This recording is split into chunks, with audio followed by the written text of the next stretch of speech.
Hi, I'm Spike Edney, keyboards for Queen, and here we are doing the Queen Adam Lambert shows, and using the wonderful new Korg Kronos.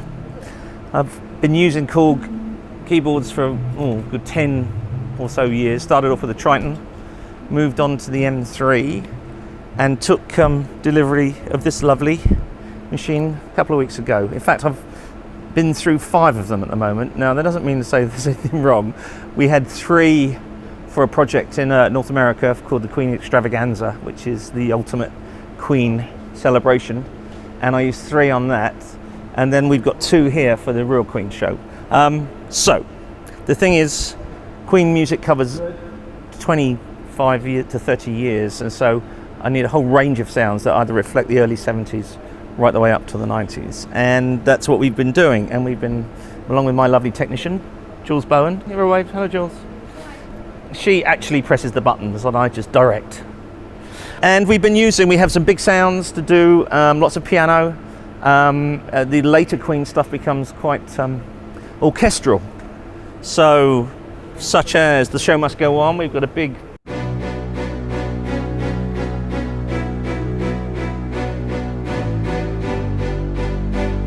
etc, etc, combined with moving bits.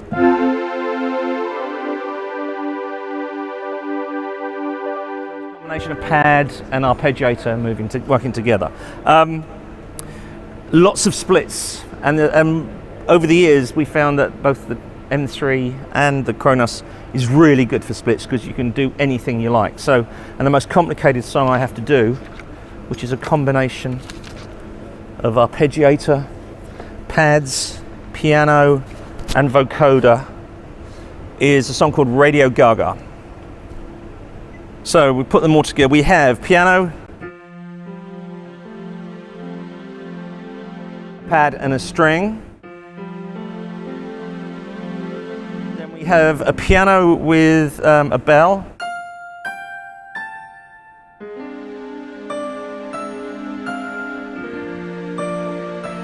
And the beauty of it is that we can balance it and EQ everything and add whatever effects we like. Tend not to add too many effects.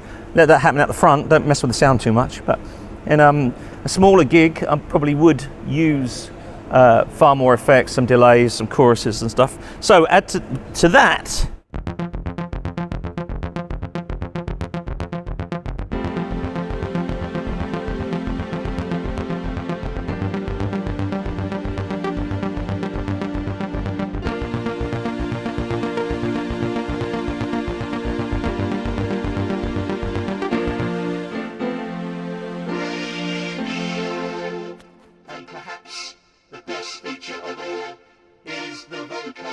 Vocoder. We love the vocoder. Features a lot in Queen stuff.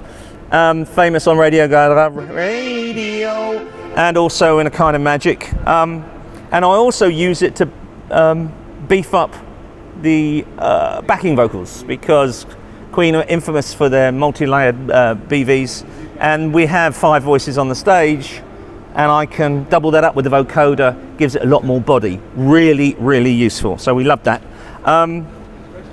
My basic sounds would probably be piano. And what I like about the piano, the fabulous new piano sounds, is that you have a choice, and it may seem very subtle to say choose between a German or a Japanese, but some of the early Queen stuff were recorded on German style piano, grand pianos, so we can replicate that.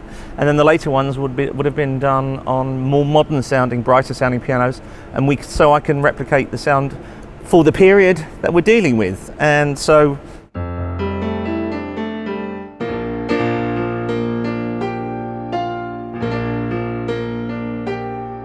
that kind of thing. Like to add,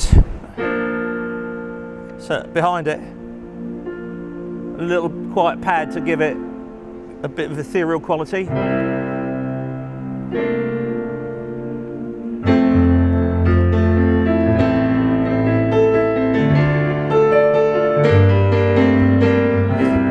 It's almost hiding in the background there, but it just gives it, when you're holding for something, waiting for a cue, you can have that nice, it fills the space, so you don't have to keep hitting the bloody keys to wait for the guitarist to make his mind up.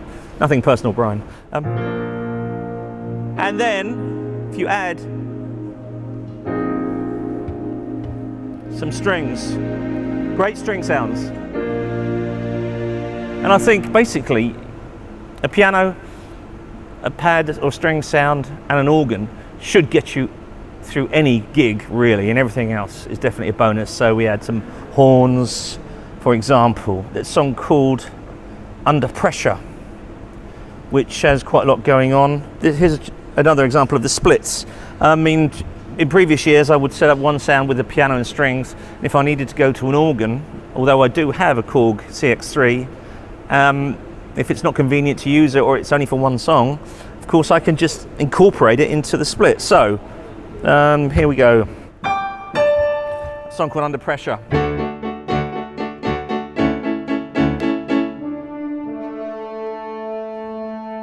I'll turn it into Robin Hood, it's fantastic.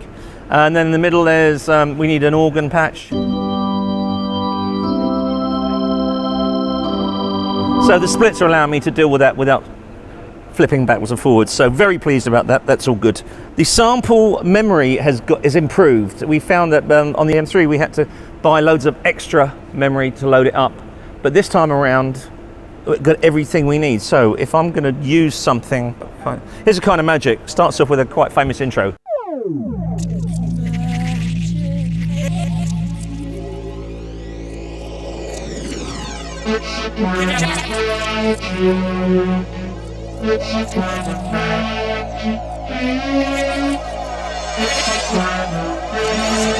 Now that's pretty long sample, and it's just for a background effect to use at the beginning of the song.